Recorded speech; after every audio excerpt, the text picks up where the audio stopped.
Firdaus, bagaimana tanggapan Bapak mengenai kepemimpinan Pak Jokowi sekarang? Kepemimpinan Pak Jokowi ya.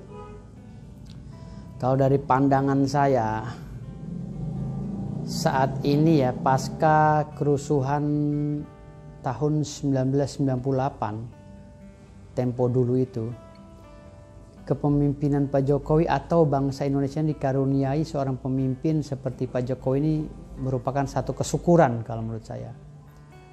Kenapa saya bilang merupakan satu kesyukuran? Karena untungnya ada Pak Jokowi yang dipercaya oleh masyarakat secara konstitusional sebagai pemimpin bangsa Indonesia atau pemimpin Negara Kesatuan Republik Indonesia. Kenapa saya bilang untungnya merupakan satu karunia bagi bangsa Indonesia hadirnya Pak Jokowi sebagai pemimpin?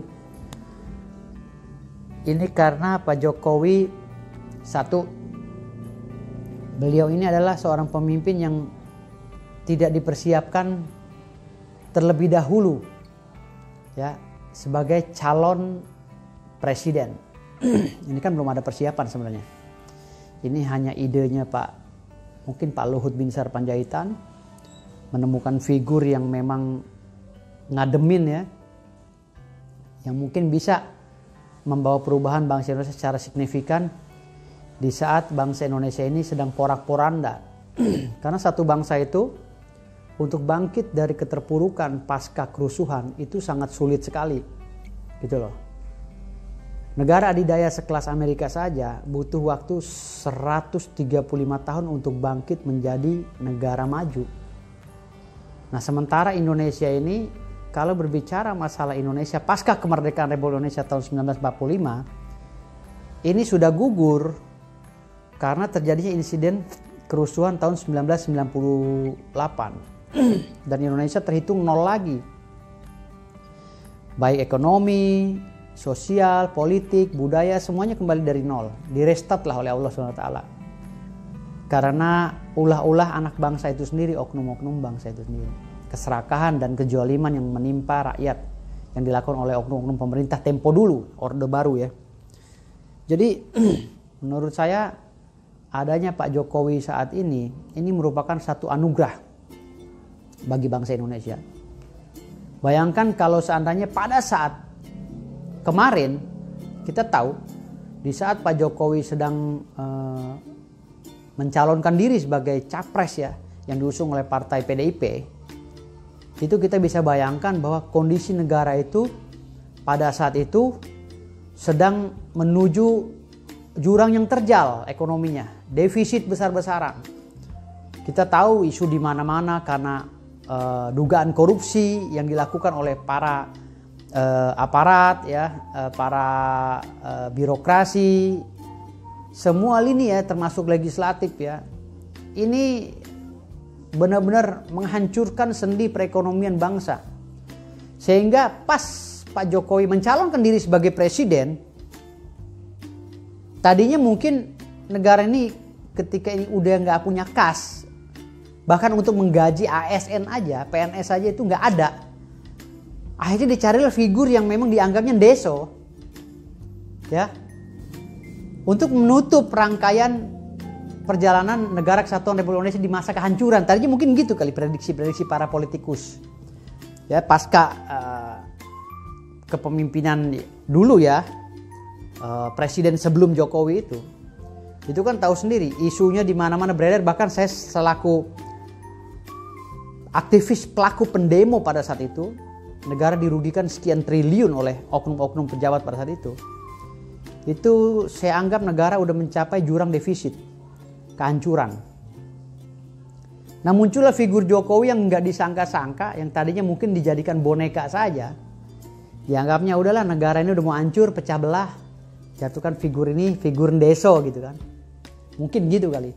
Dengan ketidakadakasan, dengan tidak adanya kas ya yang mumpuni di bangsa ini, akhirnya Jokowi dilantik jadi presiden. Pada saat itu beliau melawan pasangan Prabowo Hatta. Dilantik menjadi presiden, lalu bergulir seiring berjalannya waktu. Jokowi membentuk tim dan tim-timnya ini akhirnya mempunyai peluang untuk meminjam uang mungkin ya di negara China, RRC salah satunya. Karena memang Indonesia udah gak punya kas pada saat itu. Jadi kepemerintahan Jokowi ini bagaikan buah si malakama. Dia ingin bongkar semua rahasia-rahasia kebobrokan presiden yang terdahulu mungkin ya. Ada kode etik sebagai kepala negara. Nggak mungkin dia memaparkan di dalam pidato kenegaraannya bahwa ini saudara-saudara saya memimpin dengan tidak ada kas. Dimaklum karena kasnya sudah dikorupsi oleh presiden sebelumnya dengan rombongan-rombongan atau kroni-kroninya mungkin begitu. Kode etik itulah yang tidak disampaikan oleh Pak Jokowi sehingga nanti kalau itu disampaikan ke masyarakat ramai akhirnya menjadi bumerang di tengah masyarakat. Karena kubu-kubuan nantinya makin runcing lagi. Ditambah lagi perseteruan kontestasi dalam politik Pilpres kemarin. Nah ini akhirnya figur Jokowi ini seiring berjalannya waktu berkembang beliau dengan terpaksa mungkin menandatangani perjanjian dengan negara asing khususnya China. Untuk meminjam uang agar negara ini tetap berlanjut perekonomiannya. Dengan terpaksa, bagaikan menelan buah si malakama. Kalau bicara masalah NKRI, saya rasa Jokowi NKRI. Di sampingnya ada Pak Luhut, mantan Kopassus, NKRI juga. Jiwanya boleh dibelah itu. Dua orang itu sama-sama NKRI. Sekarang didamping lagi oleh Pak Prabowo, lebih NKRI lagi. Kalau bicara masalah NKRI, saya nggak sanksi. Karena Jokowi sudah lama di Indonesia ini dan dulu juga sebelum jadi presiden beliau sudah jadi wali kota dan kepemimpinannya bagus-bagus aja. Terlepas ada plus minus ya isu-isu yang berkembang di Jogja atau Solo dulu.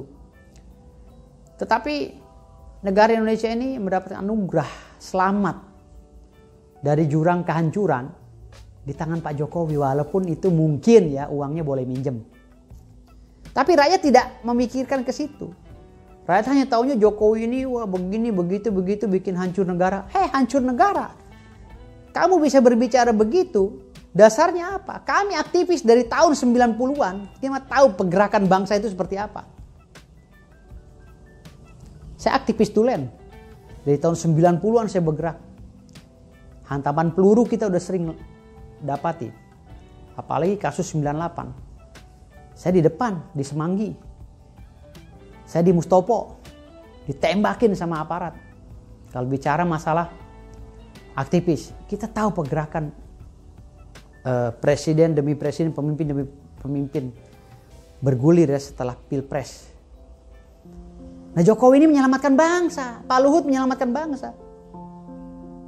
Walaupun kadang-kadang Pak Luhut potong Kompas, memberi kebijakan dengan caranya sendiri. Karena dianggapnya mungkin legislatif atau birokrasi terlalu ngejelimet, akhirnya potong Kompas biar cepat gitu. Saya tahu maksud Pak Luhut, walaupun melanggar konstitusi mungkin ya diduga melanggar konstitusi. Tapi itu pahlawan mereka semua. Sekarang ditambah lagi dengan Pak Prabowo yang luwes, yang tegas. Akhirnya apa? Tidak ada isu miring di Menhan. Tidak ada. Di tangan Pak Prabowo tidak ada isu miring. Di Kementerian Pertahanan tidak ada isu miring. Kenapa? Karena Pak Prabowo punya duit. Pak Prabowo punya integritas. Pak Prabowo punya segalanya di militer. Itulah hebatnya kabinet Pak Jokowi. Namun masih banyak lagi rakyat yang kurang puas dengan kepemimpinan Pak Jokowi. Ya itulah, karena rakyat ini tidak bersyukur. Saya bukan pendukung Pak Jokowi, saya pendukung Pak Prabowo tulen. Sampai saat ini pun saya masih ketua umum relawan militan Prabowo. Mungkin kalau Pak Prabowo mencalonkan lagi sebagai Presiden Republik Indonesia, saya akan turun lagi menjadi ketua umum relawan militan Prabowo dan mengkondisikan anggota saya di lapangan. Karena biar gimana pun kami relawan militan Prabowo tidak akan pernah berubah. Gitu. Tidak akan pernah berubah. Daus, kan Bapak ketua relawan militan Prabowo. Tapi kok Bapak di kubu Anies itu bagaimana Pak? Oh, saya di kubu Anies Baswedan gitu maksudnya? Iya Pak. Jadi begini, Pilpres ini kan masih jauh. Ya, kita kan sebagai orang bawah ya, katakanlah grassroots bawah lah, terbawah daripada partai politik. sebagai relawan militan Prabowo ini kan belum mendapatkan aba-aba apapun dari Pak Prabowo. Apakah Pak Prabowo ini mencalonkan diri lagi atau tidak kan gitu. Kalau Pak Prabowo tidak mencalonkan diri, alternatif kami adalah Pak Anies Baswedan. Kenapa? Posisi kedua setelah Pak Prabowo ini Anies Baswedan. Kalau untuk pemimpin bangsa ya. Makanya saya ikut juga di tim relawan Anies Baswedan gitu. Bahkan saya mendirikan Brigade Anies Baswedan. Kenapa? Karena kami menunggu keputusan dari Pak Prabowo. Apakah Pak Prabowo ini masih mau mencalonkan lagi untuk yang keempat kalinya? Kami menunggu karena kami ini dari tahun 2009 bersama Pak Prabowo. Dan sampai detik ini pun kami masih menunggu. Nah, kami juga harus mempunyai kejelasan dalam berpolitik. Makanya saya dirikan Brigade Anies Baswedan.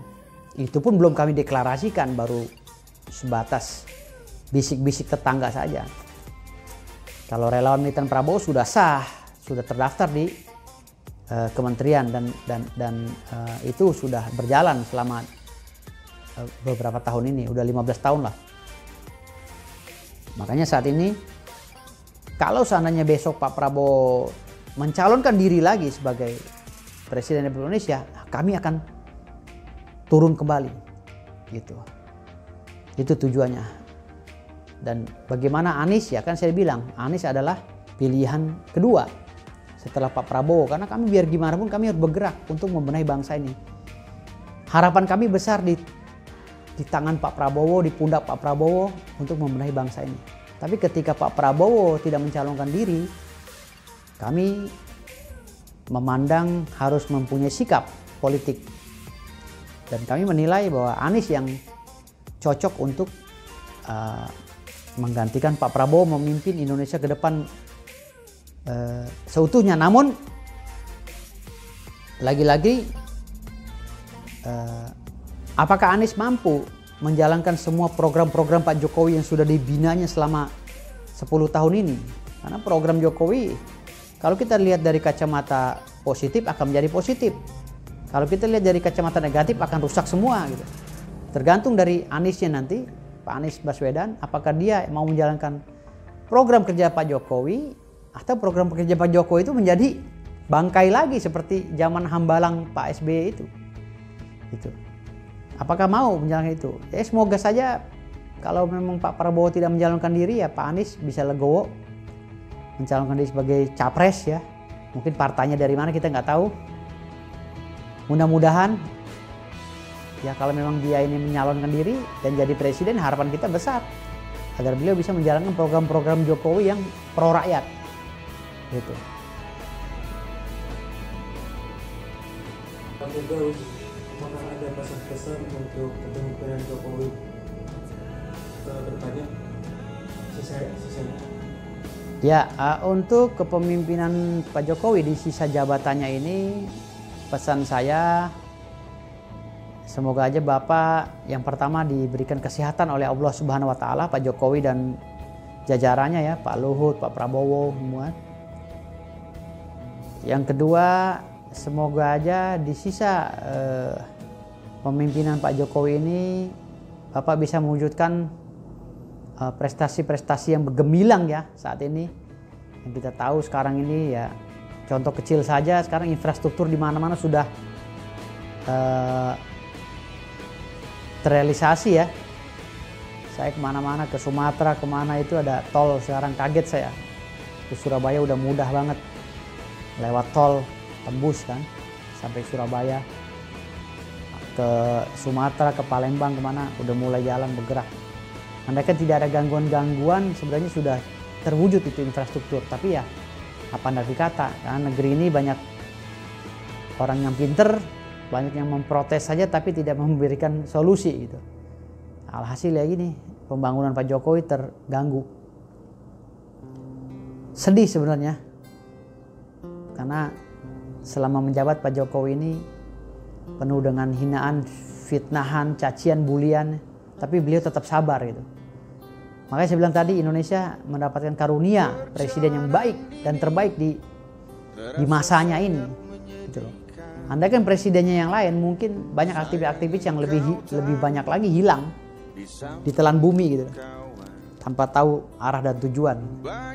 Tapi itulah, ya semoga aja Pak Jokowi sehat walafiat, bisa memimpin terus sampai akhir masa jabatannya, Indonesia terus berjaya. Terima kasih. Wassalamualaikum warahmatullahi wabarakatuh.